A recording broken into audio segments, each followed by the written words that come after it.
Choose one of your favorite Instagram reel and copy this to the clipboard of Windows.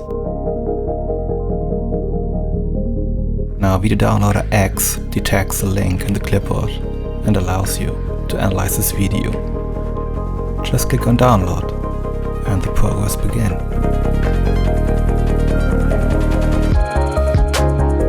Now take a look at YouTube.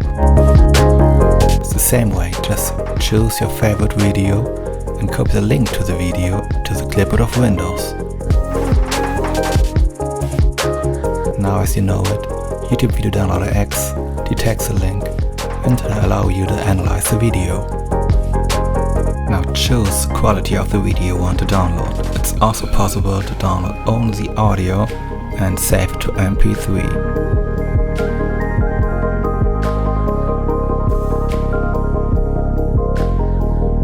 After a few time, the download will be completed. And now you have to save the video to your PC.